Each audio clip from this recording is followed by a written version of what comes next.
मैं आपको एक कहानी सुनाने जा रही हूँ जिसका नाम है सफ़र या मंजिल। दो दोस्त राम और श्याम बचपन से ही साथ में पढ़े, घूमे फिरे, खेल खेले, साथ में ही खाए पिए, यानी कि दोनों की एकदम पक्की वाली दोस्ती। इतनी पक्की दोस्ती होते हुए भी दोनों के स्वभाव एकदम अलग।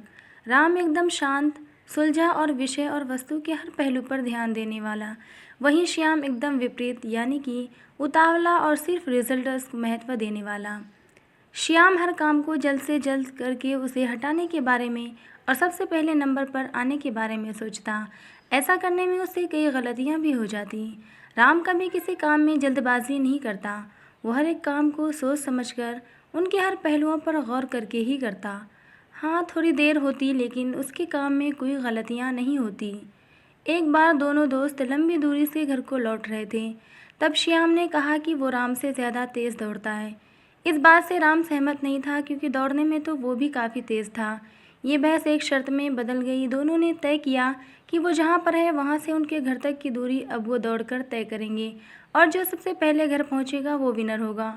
दोनों ने साथ में दौड़ना शुरू किया। कुछ दूर जाकर वे दोनों कंकड़ पत्थर वाले रास्ते को दौड़ने लगे। वहाँ पर राम अचानक रुक गया और अपने जूते खोलने लगा।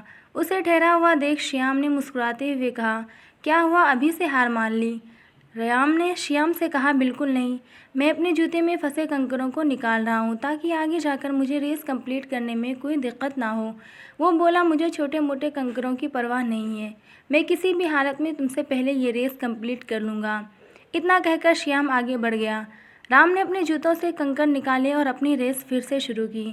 अभी आधा ही रास्ता तय हुआ था कि राम दौड़ते दौड़ते घर तक पहुंच गया। उसने देखा कि श्याम की रफ्तार धीमी हो चुकी है। उसे ये समझते देर न लगी कि श्याम के जूतों में फंसे कंकरों की वजह से उसे दौड़ने में तकलीफ हो रही है। देखते ही देखते राम श्याम से आगे निकल गया, लेकिन तभी राम को पीछे से श्याम की आवाज़ सुनाई दी, जो उसे मदद के लिए बुला रहा था। राम तुरंत पीछे मुड़ा और अपने दोस्त की मदद करने के लिए उसके पास पहुंच गया। वहां जाकर राम ने देखा कि श्याम के पैरों से खून निकल रहा था, और ये उन्हीं छोटे छोटे कंकरों की वजह से हुआ था जो उसके जूते में फंस चुके थे और उसने निकाले नहीं थे। राम ने अपने दोस्त के पैरों से वो कंकर निकाले और उसको सहारा देकर घर ले गया और उसे दवाई लगाई। वो काफ़ी ज़्यादा घायल हो गया था, इसलिए उसे ठीक होने में काफ़ी लंबा समय लगा। श्याम को इस बात का हमेशा सोच रहा। उसने सिर्फ मंजिल पर ध्यान दिया और बाकी चीज़ों को इग्नोर किया। दोस्तों, दुनिया में दो तरह की सोच रखने वाले लोग होते हैं। एक वो जो मंजिल को ज़्यादा महत्व नहीं देते हैं और सफ़र पर ध्यान नहीं देते। दूसरे वो जिन्हें सफ़र में भी उतनी ही दिलचस्पी होती है, वो सफ़र को भी उतना ही एंजॉय करते हैं जितना कि मंजिल को।